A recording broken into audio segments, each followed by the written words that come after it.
Salut les devs et bienvenue sur la chaîne. Aujourd'hui, je vais te montrer pas à pas comment intégrer l'API de Gemini dans une application Laravel. Tu verras, ce n'est pas si compliqué. On va mettre en place les configurations nécessaires, faire les bons appels et surtout comprendre comment utiliser l'API efficacement dans ton projet.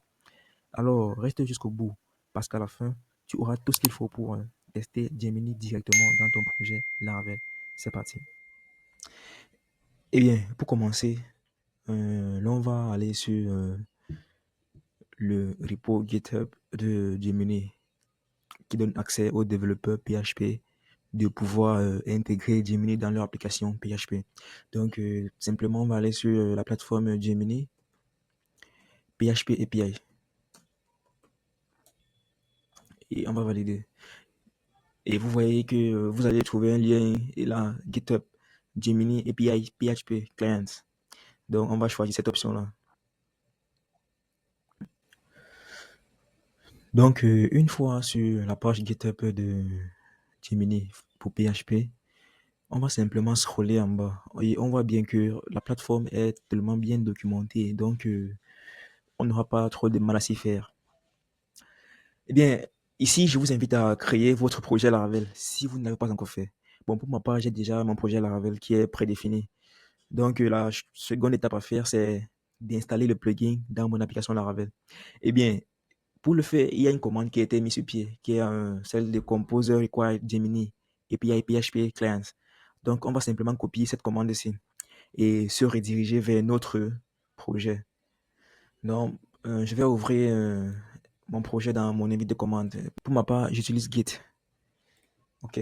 Donc, ici, qu'est-ce qu'on va faire? On va simplement coller la commande.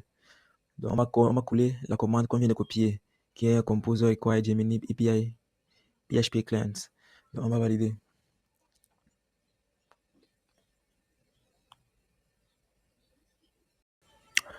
Donc, pour poursuivre notre aventure, on va créer le contrôle qui va nous permettre d'effectuer les différentes opérations pour pouvoir communiquer avec notre package de Gemini dans notre projet. Donc, pour ce faire, on va effectuer la commande PHP artisan make colon controller et on va donner le nom du contrôleur. Bon, pour ma part, je vais appeler ce contrôleur Gemini controller. Bon, je vous invite à donner le nom qui vous plaît, donc n'oubliez pas que ceci n'est qu'un exemple. Donc, il faudra l'adapter en fonction ou bien selon vos besoins. Donc, pour ce faire, je vais valider la commande et je vais valider la commande. Eh bien, une fois le contrôleur a été créé, donc je vous invite à utiliser l'éditeur de votre choix. Donc, on va se rediriger vers notre contrôleur qui a été créé là. Et bon, pour continuer, on va devoir créer une fonction, cette fonction qui va être accessible par notre route. Donc, pour ma part, je vais appeler cette fonction, bon, je vais l'appeler simplement generate. Bon, on prendra comme paramètre une requête.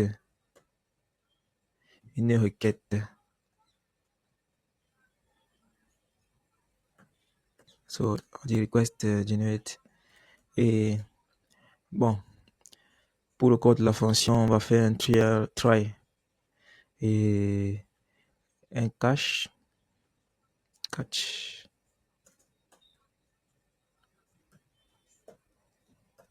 exception $e.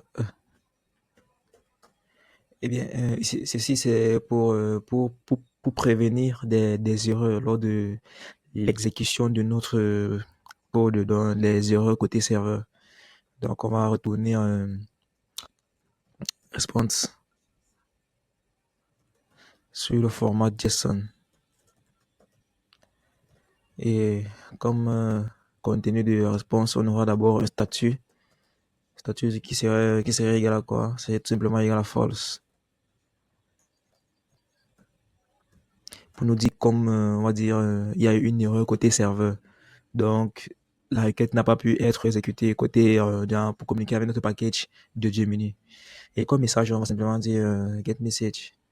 Donc, exception de get message.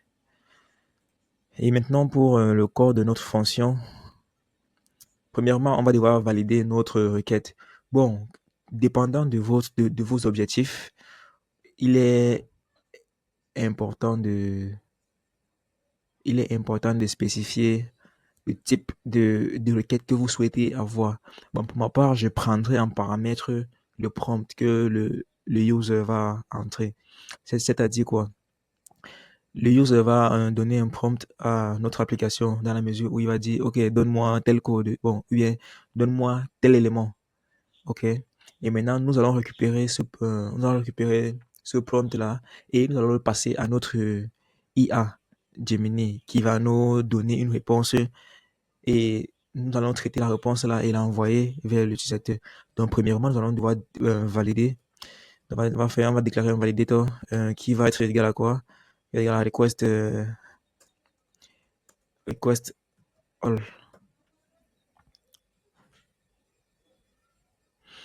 Non, on va déclarer un validator qui va être égal à quoi? Qui va être égal à un validator make de la request all. Donc, on a dit, on prend en paramètre un prompt, OK, qui est, qui est une variable requise, donc required, et aussi, donc une fois notre validator a été fait, on va devoir checker est-ce que c'est un succès ou bien c'est un échec. Donc, si c'est un échec, si la validation a échoué, OK, on va retourner une erreur sous forme de réponse avec un statut code de 400.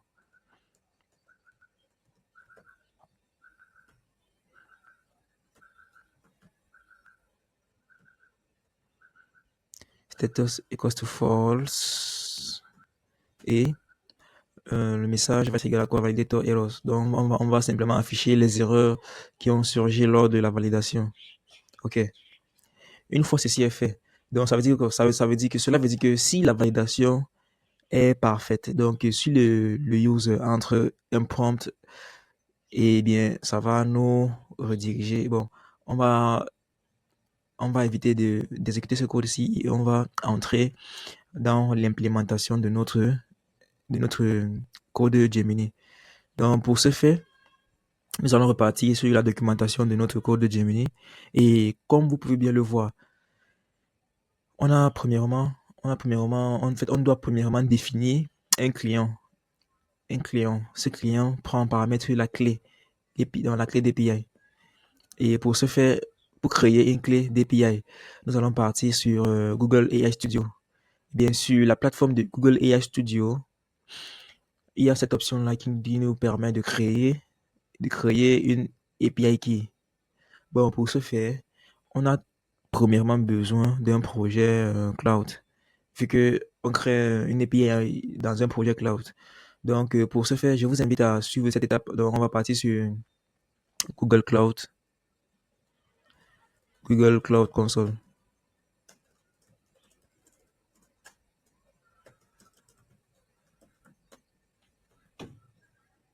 Donc, on va se connecter à notre Cloud Console.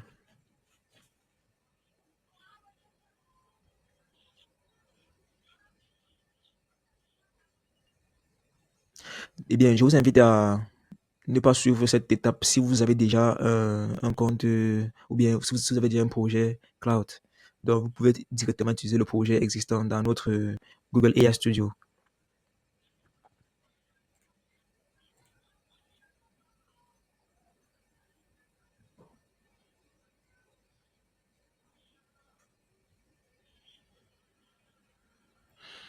Donc, pour ce, on va devoir créer notre projet. Donc, ici, on va dire un New Project. Bon, pour ce projet, je vais l'appeler simplement Gemini Laravel. OK. Donc, on va créer le projet Cloud. Bon, cela prendra maximum une minute. OK. Une fois le projet a été créé, on va repartir sur notre Google Cloud Console. Pardon, on va repartir sur notre Google AI Studio. Et on va recréer API key. Simplement, on va dire Gemini Laravel. OK? Donc, voici notre projet qui a été créé. On va le sélectionner, le projet, et on va dire Create API Key in existing project. D'accord. Une fois la clé va être créée, on va simplement la copier et on va partir dans notre fichier de configuration.env et on va simplement créer une nouvelle variable dans laquelle on va stocker notre clé qu'on vient de créer, qui va l'appeler Gemini API underscore key. Et ensuite, on va aller dans notre répertoire de configuration qui est le répertoire config. Et dans ce répertoire, on va chercher le fichier service.php. Et ici, on va créer une nouvelle clé à ce tableau qui va être Gemini et qui va être à son tour un tableau qui va contenir une seule valeur. Cette valeur va avoir une clé qui va s'appeler key. Et comme valeur, elle va prendre comme valeur la valeur de notre clé d'API qu'on vient de créer dans notre fichier .env. Donc on va mettre le même nom qu'on a utilisé dans notre fichier .env. Et ensuite, on va se rediriger vers notre documentation. Donc on va aller dans notre documentation de Gemini. On va copier simplement la suite de notre documentation. Donc on va copier le code qui va être passé dans notre contrôleur. Une fois le code copié, on va le coller juste après les vérifications effectuées. Une fois que c'est fait, on va repartir copier les importations nécessaires au bon fonctionnement de ce code. Donc on va copier ces importations aussi et on va les coller dans notre fichier contrôleur. Une fois que c'est fait, on va tout de même rendre notre code plus professionnel. Donc on rend le code plus professionnel et plus lisible. Et ensuite, on se rend compte que par défaut, il y a ce prompt qui est passé.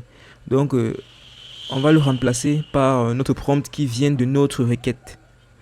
Donc on va dire un request, $request, et qui est un post, vu que cette fonction va être passée par notre route en un post. Donc on va dire un post, et ce post contient quoi? Le prompt qui va être le résultat de notre vérification. Une fois que c'est fait, on va tout de même définir une nouvelle variable.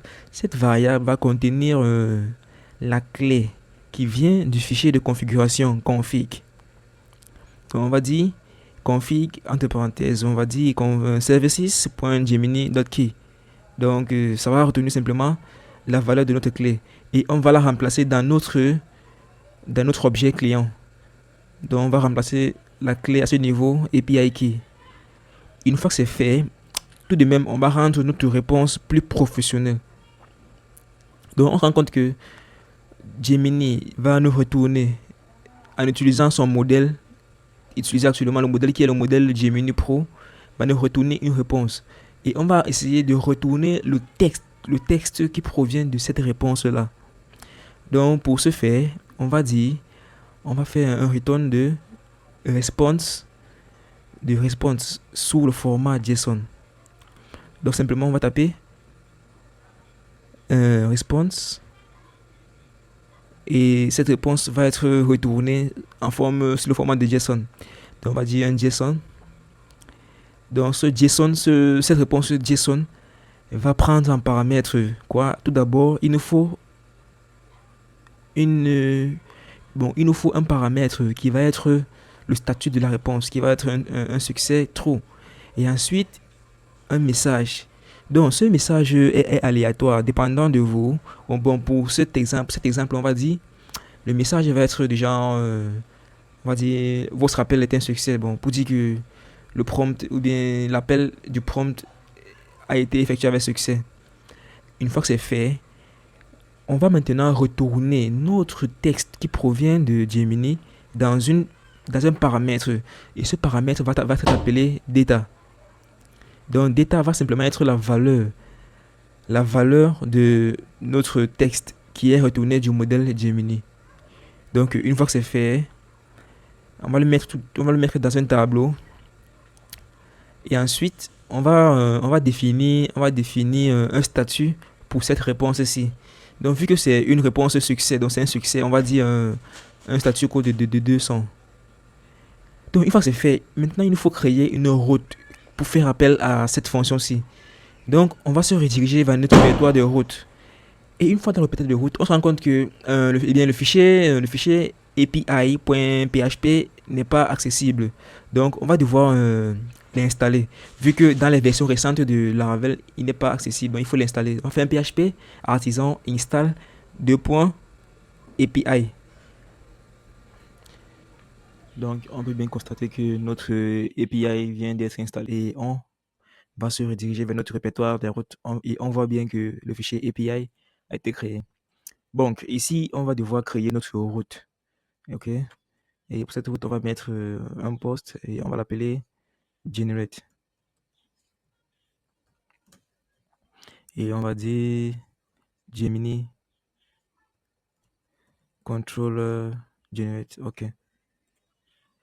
Une fois que c'est bon, on va exécuter, on va lancer notre serveur. Donc pour cela, on va faire un PHP artisan save. Bon, ça va être un post, une requête en post et on a ce generate. OK, on a cette route là. Eh bien, n'oublions pas que, OK, essayons de lancer notre projet pour voir. Et on a une erreur, on nous dit méthode data là, c'est OK, c'est un post et on va réeffectuer l'appel. Et ici, on se rend compte qu'on a une erreur. On va essayer de prévisualiser l'erreur. Et l'erreur nous dit syntax error, unexpected identifier public. OK. En fait, on a mal écrit notre public au niveau de notre contrôleur. Donc, on va revenir là. Ici, c'est public. OK. Maintenant, c'est bien fait. Et on va essayer de réexécuter notre programme. Comme vous pouvez bien le voir, on a cette erreur ici. On nous dit the prompt file is required. OK. Donc, on a cette erreur qui est générée au niveau de la validation de notre requête. Donc, on repart ici. On va devoir passer comme paramètre notre prompt. Et ici, on va dire OK. Et qu'il y a un code Java qui affiche hello à l'écran. Et on va exécuter. À ce niveau-ci, on a une erreur qui nous dit Gemini API Operation Failed. Operation equal to model Gemini Pro Generate. Oh, OK. On va repartir pour voir. Eh bien, ici, on voit qu'on utilise le modèle Pro. OK, je vous invite à utiliser le modèle qui est gratuit. Donc, on va repartir dans notre documentation. Là, on va bien voir qu'on a ce modèle-ci, Gemini 1.5 Flash, qui est open source. Donc, on va l'utiliser, ce modèle. OK, une fois que c'est fait, eh bien, on va relancer notre application. Eh bien, on se rend compte que le code a été effectué avec succès. On a le statut qui est success. Bon, on a le statut success qui est true. On a le message qui est votre appel est OK. Et on a la réponse qui vient de notre AI Gemini. Eh bien, c'est tout pour cette vidéo, les gars. Merci pour le soutien que vous m'apportez en partageant ma vidéo et en likant et en vous abonnant sur la chaîne.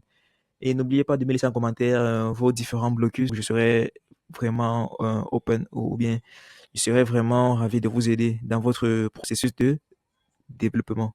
Merci et à très bientôt pour une nouvelle vidéo.